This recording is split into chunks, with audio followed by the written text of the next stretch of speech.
தமிழக மீனவர்கள் மீதான தாக்குதல், இலங்கை கடற்படையினுடைய தாக்குதலுக்கு காரணம் கச்சத்தீவு. இந்த கச்சத்தீவை இலங்கையிடம் இருந்து நாம திரும்ப பெற்றுட்டா மீனவர்களுடைய பிரச்சனை தீர்ந்துடும் சொல்லிட்டு இங்க பலரும் பேசிக்கிறாங்க. ஆனால் கச்சத்தீவுனால மீனவர்களுடைய பிரச்சனை தீருமானா தீராது. காரணம் என்ன அப்படின்னு சொன்னா, கச்சத்தீவு இலங்கைக்கு கொடுக்கப்பட்டது 1974, 76 ஒப்பந்தங்கள்ல தான் இலங்கைக்கு கொடுக்கப்படுது. அதற்கு முன்னாடி கச்சத்தீவு இந்தியாவினுடைய நிலப்பரப்பு, தமிழ்நாடுடைய நிலப்பரப்பு. அன்றைக்கு இருந்த ராமநாதபுரம் சேதுபதி மன்னர்களுடைய சொந்தமாக பராமரிக்கப்பட்ட ஒரு நிலப்பரப்பு. அதன் பிறகு அரசு மன்னராட்சி முடிஞ்சு மக்களாட்சி வந்ததற்கு பிறகு ராமேஸ்வரம் கிராம கட்டமைப்புல தான் அந்த கச்சத்தீவு இருந்தது. கச்சத்தீவினுடைய அந்த திருவிழாவிற்கு தமிழ்நாட்டில இருந்து மக்கள் போவாங்க வருவாங்க.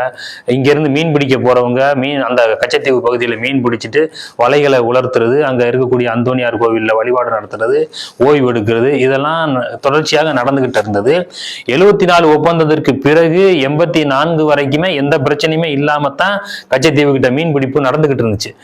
இலங்கையில இனக்கலவரம் ரொம்ப வேகம் எடுத்து ஜூலை கலவரம் அந்த தமிழர்கள் படுகொலை செய்யப்பட்டது தீவிரம் அடைஞ்ச பொழுதுதான் இலங்கை கடற்படை தமிழக மீனவர்கள் மீது ஒரு ஒடுக்குமுறையை கொண்டு வர்றாங்க. அப்படி நடக்கும் பொழுதுதான் அந்த கச்சத்தீவு அருகே மீன் பிடிக்க கூடாதுங்கிற ஒரு நடவடிக்கைக்கும் சிறைப்பிடித்தலுக்கும் இலங்கை கடற்படை வருது.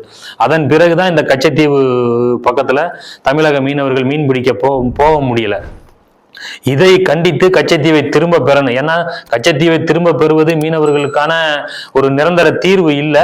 அதே நேரத்தில் நாம் தமிழர்கள் இழந்த ஒரு நிலப்பரப்பு கச்சத்தீவு இழந்ததுனால 2 கடல் மைல் தொலைவு இந்திய கடல் பரப்புல இருந்து குறைஞ்சு போச்சு நமக்கு.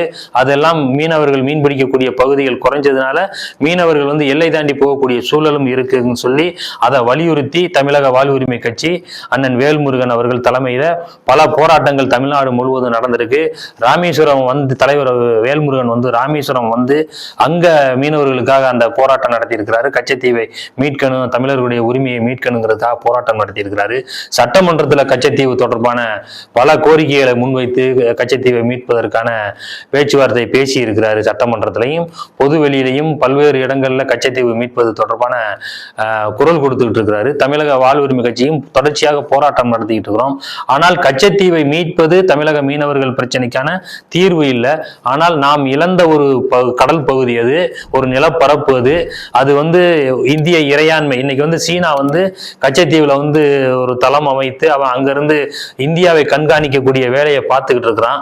அதனால இந்தியாவுக்கும் இந்திய இறையாண்மைக்கும் ஒரு அச்சுறுத்தலாக இந்த இந்தியாவுக்கு அருகாமையில் இருக்கக்கூடிய கச்சத்தீவு ஒரு அச்சுறுத்தலான பகுதி என்பதாலும் அதை இலங்கையிடமிருந்து நாம திரும்ப பெற்றால் தான் இந்தியாவுக்கு ஒரு பாதுகாப்பு என்ற அடிப்படையிலும் இந்தியாவினுடைய கடல் பரப்பு குறைஞ்சு போச்சு, 2 கடல் மைல் தொலைவு குறைஞ்சு போயிருச்சு. அதையும் நாம எடுக்கணும். கச்சத்தீவு அருகிலே வளம் கொளிக்கக்கூடிய மீன்கள்லாம் இருந்த ஒரு பகுதி இன்னைக்கு இலங்கைக்கு போயிருச்சு.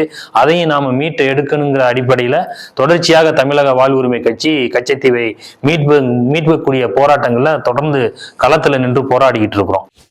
உண்மை, சமத்துவம், சமூக பொறுப்பு கொண்ட செய்திகளுக்கு உடனே சப்ஸ்கிரைப் செய்யுங்கள்.